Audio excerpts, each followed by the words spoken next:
Welcome in. Come on in, get comfortable. I want to start our time together today by asking you to do something very simple, but it's potentially quite disorienting if you really stop to examine it. Hmm. So I want you to think back to an event from your past. Yeah. It doesn't have to be anything monumental or life-altering. It could literally be your breakfast this morning or, a mundane conversation you had with a colleague last week. Right, or Yeah. even just the feeling of walking to your car yesterday afternoon. Exactly. Yeah. Just hold the awareness of that past event in your mind for a second. Now, I want to ask you a fundamental question about what is actually happening inside your head right this very second. When you remember your past, what exactly is the mechanism operating inside your mind? Yeah, that is the big question. Are you sitting in an internal private theater watching a visual projection play out on a screen behind your eyes? Or are you processing an entirely different kind of code? Like, are you reading from a highly detailed, invisible list of verified facts? What's fascinating here is how immediately that question fractures our baseline assumptions about other people. I mean, we walk through the world entirely locked inside our own skulls. I really do. We spend our entire lives accessing our personal archives, and we rely on those memories to construct our sense of self, our grudges, our affections, our entire worldview. Yet, we so rarely stop to interrogate the actual mechanical format of how those memories are presented to our conscious minds. Right. We just assume that when we say the phrase, I remember, the person sitting across from us is performing the exact same internal operation. And that assumption, that unquestioned belief in a universal human interface for memory, is exactly what we are dismantling in today's deep dive. Absolutely. We are looking at an excerpt from a text titled Visual Echoes and Factual Recall. And our mission today is to thoroughly explore the subtitle of this source text, which is Fact versus Reliving, the Mystery of Autobiographical Memory. It's such a highly focused piece of text. It is. But the philosophical and psychological implications packed into these specific phrases are immense. The source suggests that there are fundamentally different, diametrically opposed ways that human beings process their own personal histories. And it specifically outlines two contrasting conditions, right? Yeah. Hyperphantasia and aphantasia. It's crucial to establish right away that the source material isn't discussing the quality of memory in the way we typically talk about it at a dinner party. Like having a good memory for names or something. Exactly. It's not about having a good memory for names or a bad memory for dates. It is arguing that these two conditions, hyperphantasia and aphantasia, dictate entirely different operational systems running in the human brain. We are talking about the very fabric of how the past is rendered in the present. Right, so we are going to map out the entire landscape of this text, looking at the exact phrasing the author uses. We'll explore what it actually means to relive a memory through what the text calls a visual reenactment, versus what it means to recall a memory purely by focusing on details and facts. We're going to unpack the profound mystery of how two different minds can capture the exact same historical moment in such wildly different formats, and what that format does to the person holding the memory. Because it forces us to confront the idea that the past is not a fixed, objective destination that we all visit in the same way. The past is a rendering, and the software rendering it varies drastically from person to person. Okay, let's unpack this. I want to start by putting the specific wording of the source's title under a microscope. Visual echoes and factual recall. Yeah, the author's phrasing here is incredibly deliberate. It really is. Let's look at visual echoes first. The author doesn't say visual recordings or visual archives. They use the word echo. Which is such a specific choice. Right. Now, an echo is a fascinating metaphor because an echo implies decay. It is never the original sound. It is a reverberation that bounces off a surface and returns to the listener inherently degraded, subtly changed by the environment it bounced off of. What? So if the text is applying this to vision, a visual echo suggests that the imagery of the past is a lingering, ghostly trace of the original event, not a perfect, uncorrupted file. That is a critical distinction to draw. When we think of an echo, we think of something that loses fidelity over time. Right. The text is pointing toward a memory system that is inherently sensory, yes, but by calling it an echo, it acknowledges the subjectivity of that sensory experience. You are perceiving a lingering visual footprint, but we have to ask, is that visual echo bouncing off the walls of your current emotional state? When you access a visual memory of a childhood home, is the echo distorted by the nostalgia you feel today? The term beautifully captures both the sensory nature of this memory style and its potential fragility. Wait, actually, let me challenge the fragility aspect for a second. Sure. Even if it's an echo, it is still undeniably a sensory experience. Yeah. If I hear an echo of a shout in a canyon, Right. I'm still hearing a sound. That's The text immediately contrasts this with the phrase factual recall. If a visual echo is this degrading subjective reverberation, factual recall sounds like a completely different paradigm. Oh, absolutely. It sounds rigid. It sounds like someone pulling a sterile typewritten dossier out of a file cabinet. It does sound rigid, but perhaps structured is a better way to look at it through the lens of the text. Factual recall removes the sensory reverberation entirely. It is the retrieval of data points. Right. It categorizes the past not as something to be sensed again, but as something to be known. But doesn't the word factual in the context of human memory seem almost like an oxymoron? How so? Well, the text sets up this dichotomy of visual echoes and factual recall. But what is a fact when we are talking about a personal life? I see what you mean. Like if I remember that it rained on my wedding day, that is a meteorological fact. But if I remember that my wedding day was stressful, is stress a fact? Or is it a subjective interpretation that I have merely coded as a fact in my mind? That's a great point. How does a mind that relies on factual recall store emotional nuance? That is the core friction of the text's premise. When the author uses factual recall, they're pointing toward a cognitive process that isolates the verifiable variables of an experience from the sensory noise of the experience. Okay. We'll dive much deeper into this when we discuss aphantasia, but essentially, yes, the mind would have to code an emotion as a factual data point, like statement I was stressed, value true. Wow. Haha, that's wild. It transforms the messy, lived human experience into a structured architectural framework of knowledge. Which brings us directly to why the source subtitles this The Mystery of Autobiographical Memory. The text is framing this not just as a neurological curiosity, but as a profound mystery. And it is a mystery. It is, because of the black box nature of human consciousness. We can never hook up a monitor to someone else's brain and truly see what they see. For centuries, the default societal assumption has been that autobiographical memory, the story of our own lives, functions universally. The mystery the text points to is the sudden, jarring realization that the person sitting next to you might have an entirely different operating system for reality. Yeah. We assume that when someone says, I remember the beach, they are experiencing the same internal cognitive process we are. But they might not be. Exactly. The revelation that autobiographical memory is highly subjective in its very mechanics is destabilizing. It means that our most intimate possession, our own life story, is being recorded in fundamentally different languages across the human species. That is the perfect anchor for you, the listener, right now.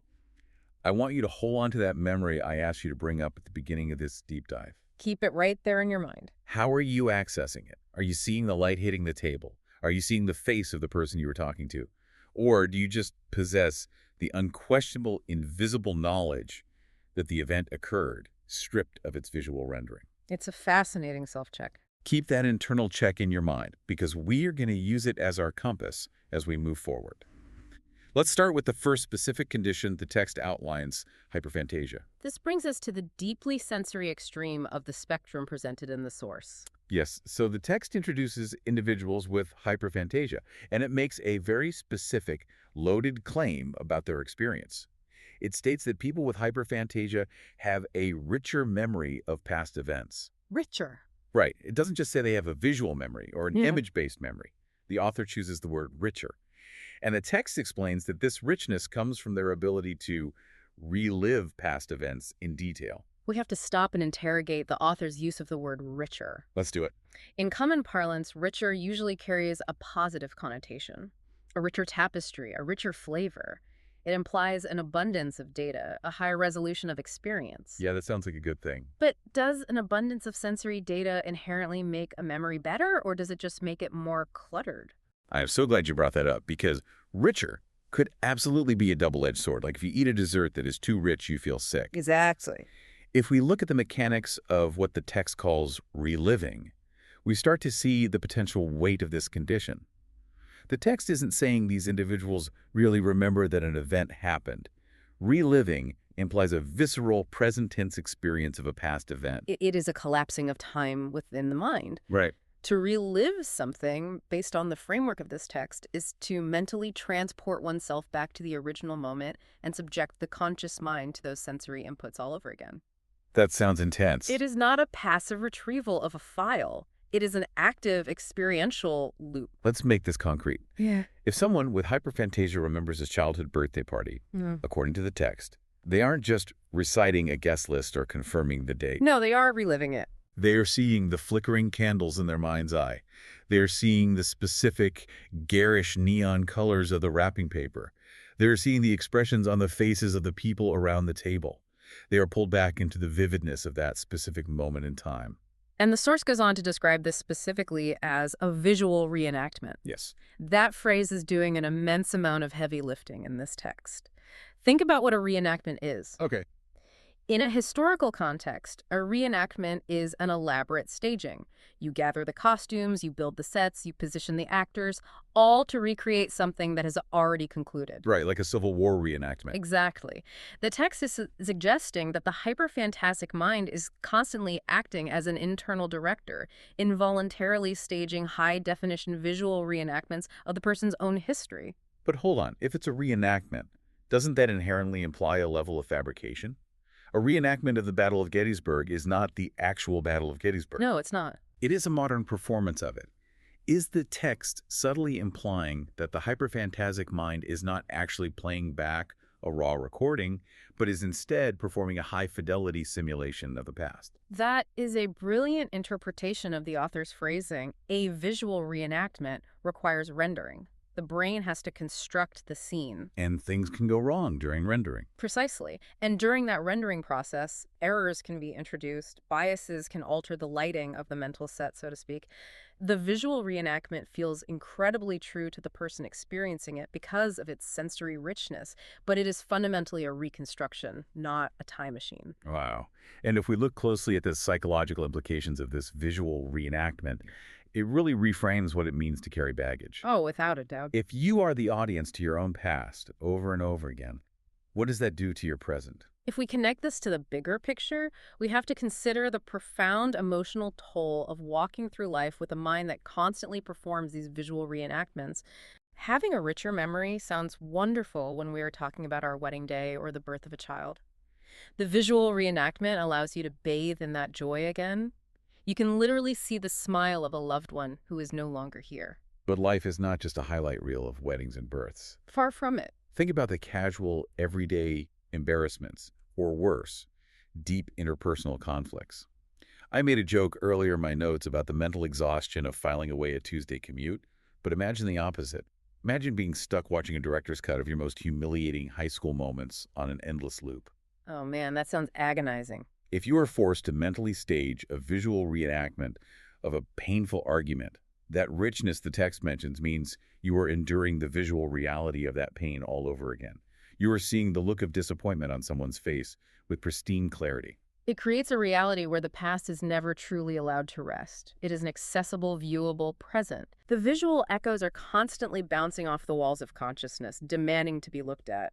This is where the text's assertion that hyperphantasia is richer becomes incredibly complex. Right. Is it a gift or a curse? Exactly. Is it a gift to vividly relive your life, or is it a vulnerability? Every time you access the archive, you risk triggering the full sensory payload of the original event. It makes you wonder how people with hyperphantasia process grief or trauma. If the memory is always a visual reenactment, does the pain stay sharper for longer? It's a crucial question. The text doesn't explicitly delve into trauma, but by establishing that the memory is relived, it absolutely opens the door to that question.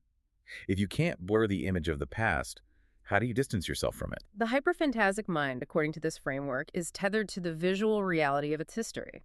The past is heavy because it is entirely visible. Here's where it gets really interesting, because the text doesn't just leave us in that vivid, potentially overwhelming visual theater. It executes a sharp, deliberate pivot to the absolute opposite end of the spectrum aphantasia.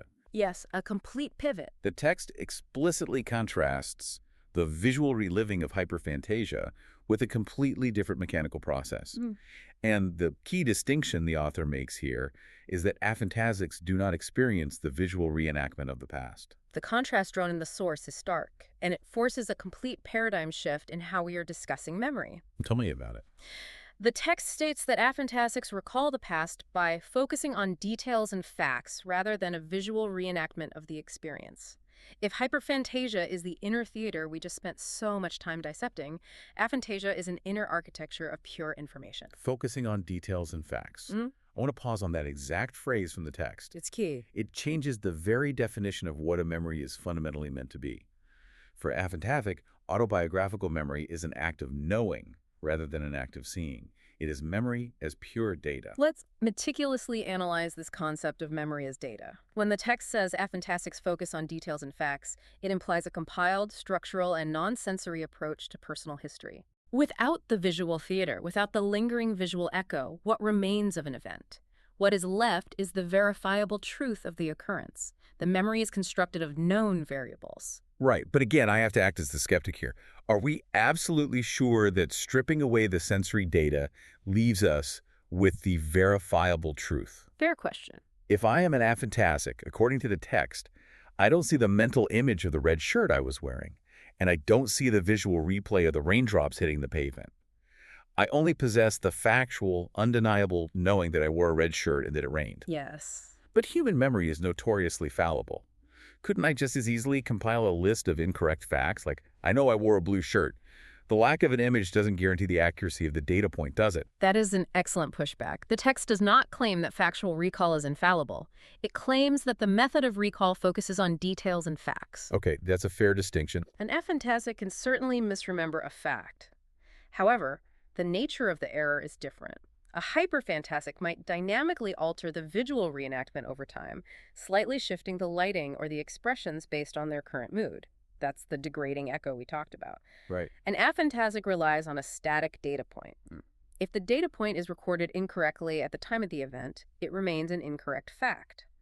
But it is less susceptible to the continuous, subtle distortion of a highly subjective sensory re-rendering.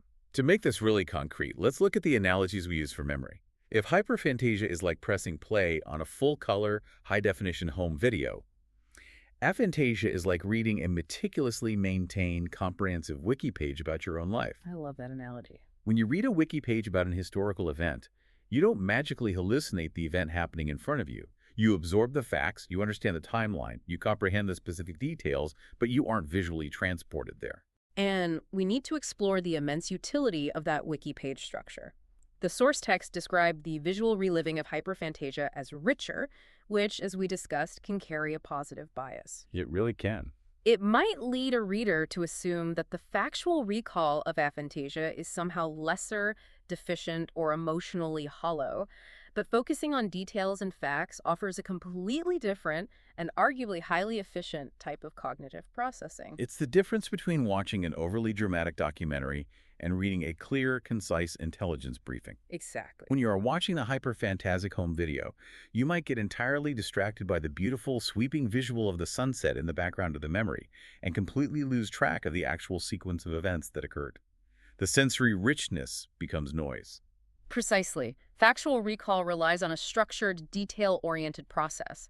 Because there is no visual imagery to act as a distraction, the aphantasic memory can focus strictly on the structural integrity of the past event. The mental energy isn't being burned rendering a complex visual scene. It is being spent categorizing, securing, and cross-referencing the data points of reality. It is a highly streamlined way to store a life. But doesn't it sound exhausting? Exhausting. To just be a clerk of your own life. Imagine the mental filing cabinet. Sure. You go to the grocery store. You don't retain a visual echo of the aisles. You just file away. Event, grocery store. Time, 4 p.m. Items purchased. Apples, bread, status completed. It sounds like you are treating your own existence as a spreadsheet. It might sound exhausting if you are used to the visual theater, but for a mind that naturally operates this way, it is likely the opposite. It is clean. Clean. Okay. The architecture of details and facts isn't clouded by the overwhelming emotional baggage that can accompany visual echoes. Think back to our discussion about the director's cut of embarrassing moments. Oh, right. If an aphantasic experiences an embarrassing moment, They log the facts of the event. I tripped on the stairs. People laughed. They know it happened. They know it was embarrassing. But they are not forced to endure the visual reenactment of the event every time they think about it. Wow, that's huge. The sting of the memory is naturally insulated by its factual format. That is a fascinating advantage. By stripping the visual data, you might actually be protecting the psyche from the continuous re-traumatization that the richer memory of hyperphantasia inflicts. You know the bad thing happened, but you don't have to watch the bad thing happen again. Exactly. The pain is acknowledged, filed, and stored rather than endlessly restaged. It brings into question the very purpose of memory. Is memory supposed to be an immersive simulation for us to revisit? Or is memory supposed to be a database of prior experiences used solely to inform future decisions? That is the million-dollar question. If it is the latter, the aphantasic focus on details and facts is arguably the more highly evolved, purpose-built system. It extracts the necessary data for survival and discards the unnecessary aesthetic wrapping. So we have these two completely divergent systems laid out in the text. We have the vivid, immersive, emotionally immediate, and potentially overwhelming internal theater of hyperphantasia. Yes. And we have the clean, structured, insulated, data-driven architecture of aphantasia. This brings us to the ultimate showdown, highlighted in the text's subtitle, Fact versus Reliving. The text brilliantly forces us to look at these two concepts side by side, placing them in direct opposition. On one side, fact, the compiled details, the structured knowledge, the extraction of data. Right. On the other side, reliving, the subjective immersion, the visual reenactment, the emotional echo. So what does this all mean in the real world? How do these two operating systems interact when they're forced to share a reality? I want to build a really detailed scenario here to test the boundaries of the text premise. Let's do it. Let's imagine two people. Let's say they are siblings, and they both attend the exact same event. It's a massive, chaotic, emotionally charged family wedding. Okay, setting the scene. Sibling A has hyperphantasia. Sibling B has aphantasia. 10 years go by. They sit down over a cup of coffee to reminisce about that specific wedding day. How do their experiences of the exact same shared history collide? Based on the source text, their conversation is going to be a steady and profound cognitive dissonance. Sibling A, the hyperphantasic, is going to immediately trigger a visual reenactment. When they start talking about the wedding, they are going to speak in the language of sensory immersion. They will talk about the way the late afternoon light filtered through the stained glass of the venue. They will describe the specific vibrant shade of the floral centerpieces. They're right back there in the room. They will vividly recall the chaotic, blurred motion of the dance floor. They are literally watching the visual echo play out while they speak. Their memory is anchored by aesthetics. All right, sibling A is essentially reviewing a movie they are currently watching. Now, enter sibling B, the aphantasic, who relies on factual recall. Sibling B sits there listening to this poetic description of the light and the flowers, and they're going to bring a completely different, almost clinical dimension to the conversation. Utterly different. Sibling B isn't seeing the light on the dress, but they know, as a verified fact, the exact timeline of the evening. They know the caterer was 45 minutes late. They know the specific seating arrangement of table 4. They have the wiki page open. Exactly. They recall the factual sequence of events that led to the chaotic dance floor, like first Uncle John requested a song, then the bridesmaids started dancing, then the groomsmen joined. They're essentially speaking two different languages of time travel. Sibling A is trying to communicate the feeling and the look of the event. Sibling B is trying to communicate the truth and the structure of the event. And think about the friction that causes. When they share that memory, sibling A, who is deeply immersed in reliving the event, might find sibling B's factual recall incredibly cold, detached, or even dismissive. Yeah, you can see how that happens. Sibling A is crying because they can see their late grandfather smiling in their mind's eye. Sibling B says, yes, Grandpa left at 9:30 p.m. after the cake cutting. Sibling A feels like sibling B didn't even experience the wedding. And conversely, sibling B is sitting there deeply frustrated with sibling A. Sibling B, relying on details and facts, might view sibling A's visual reenactment as wildly unreliable, fuzzy on the actual logistics, or overly obsessed with aesthetics at the expense of reality. Oh, absolutely. Sibling A might say, the flowers were the most beautiful shade of crimson. Sibling B will respond, the receipt said they were burgundy and they cost $400. Sibling B views sibling A's memory as a romanticized distortion, an echo that has lost its grip on the facts. This friction, this exact scenario we just played out, is why the author subtitles the piece, The Mystery of Autobiographical Memory. It is a mystery of communication.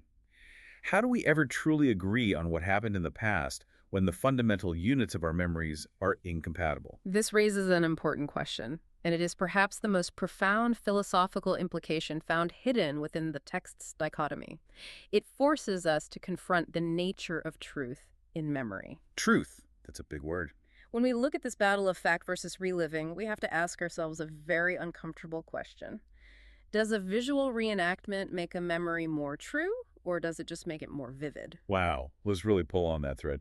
Vividness versus truth. I think our default assumption as a society is that if you can see it clearly in your mind, it must have happened exactly that way. That's certainly how we operate. The legal system, eyewitness testimony, it all relies heavily on the assumed accuracy of the visual echo. But the text uses the word reenactment, which we've established implies a rendering, a staging. We know from cognitive science that visual memories are highly malleable. The hyperphantasic memory is incredibly convincing to the person experiencing it because of its overwhelming sensory richness. Right. If you can see the texture of a coat in your memory, you are absolutely certain that coat existed. But its vividness does not guarantee its factual truth. The brain can flawlessly render a hallucination. It is deeply immersive, yes, but immersion is a feeling. Immersion is not a fact. So the visual reenactment might just be a very high-quality lie that the brain tells itself to make the narrative of the past feel coherent. Exactly, or rather, to avoid simply agreeing with you, let me frame it differently. The visual reenactment prioritizes the experience of the truth over the data of the truth. Okay, but if we flip that coin, we run into the same philosophical wall with aphantasia. Does focusing purely on details and facts make a memory more objective, or does it just make it less human? Because the factual database of the aphantasic is stripped of sensory bias, they aren't distracted by the romantic lighting of a memory. It might seem closer to an objective historical record. If you know for a fact that the car was blue, you don't need to see the blue to know it is a true statement. It is certainly a more sterile environment for truth to exist in. Without the degrading echo, the data points remain theoretically pristine. But I'm going to push back on the idea that pristine data equals truth. Human experience isn't just a ledger of facts. A life is not a spreadsheet. Very true. An event is comprised of the facts of what happened, yes, but it is equally comprised of how it felt, the atmosphere of the room, the sensory weight of the moment. If you rely purely on details and facts, the memory is highly structured and perhaps chronologically flawless. But does it lose the texture of lived human experience? It's a valid concern. Does a memory without an echo cease to be a personal memory and become merely a historical footnote about yourself? That is the brilliant tension the author leaves us suspended in, fact versus reliving. The text doesn't explicitly declare a winner. It really doesn't. It doesn't say that hyperphantasia is a disorder of excessive imagination, nor does it say that aphantasia is a tragic loss of the mind's eye. It simply points to the mystery. It states that our autobiographical memory, the very foundation of our entire identity, the bedrock of who we believe we are, can be constructed out of entirely different, fundamentally opposed building blocks. Some minds build their past out of visual echoes, endlessly painting and repainting the sensory canvas of history, living in a constant swirling theater of reenactments. Yeah. Other minds build their past out of unshakable silent facts, constructing a vast, quiet, highly organized library of knowing. And both are completely valid, entirely functional ways of navigating human existence. It highlights the vast, invisible, and often entirely unacknowledged diversity of human cognition. We've covered some incredibly dense psychological territory today. Let's do a comprehensive recap of the journey we've taken through this deep dive. We started with the text's central premise, the mystery of autobiographical memory. We shattered the assumption that remembering our own lives is a universal, standardized process. From there, we deeply analyzed the text description of hyperphantasia. We interrogated the author's use of the word richer, discovering a mind that captures visual echoes and operates by constantly staging high-definition visual reenactments of the past. And we debated whether the ability to viscerally relive history is a profound gift of emotional connection or a heavy psychological burden that forces a person to endlessly re-endure their own past. Then we shifted our focus to the absolute contrast provided by the text, exploring how individuals with aphantasia navigate their personal history. We examined how stripping away the visual theater leads to a memory built on a structured architecture of details and facts. Right. We saw how memory transforms from a sensory experience into a compilation of data, functioning more like a comprehensive, highly accurate wiki page than a distracting, subjective home video. We debated whether this factual recall represents a more objective form of truth, or if it risks stripping the human texture away from a life lived. Finally, we brought these two cognitive titans together in the ultimate showdown presented by the source's subtitle, Fact versus Reliving. Yes, the sibling scenario. We used the scenario of the family wedding to explore the immense friction and complex interaction between a mind that sees the past and a mind that knows the past. And most importantly, we questioned the very nature of truth itself, weighing the vividness of the visual echo against the structural integrity of factual recall. It is the kind of analysis that fundamentally and permanently reshapes how we understand ourselves, and perhaps more importantly, how we interpret the memories of the people we share our lives with. It truly changes everything about how we communicate. So now that we've broken all of this down to its absolute core, I want to ask you, the listener, directly. When you look back on the story of your own life, what are you looking at? Do you see the fading but beautiful visual echoes of a reenactment? Or are you recalling a quiet, brilliant, structured list of facts? Which operating system is secretly running your reality? And to build strictly on the themes of the source texts we've explored today, I want to leave you with a final, slightly unsettling thought to mull over. Go for it. If our autobiographical memory is the sole foundation of our identity, does the very format of our memory dictate who we become? Whether we are the passive audience watching a dramatic, emotional, visual reenactment of our lives, or the meticulous archivist coldly compiling the facts of our existence, does the machinery of our memory fundamentally change the kind of person we believe ourselves to be? A brilliant, haunting question to end on. Thank you so much for joining us on this deep dive. We'll see you next time.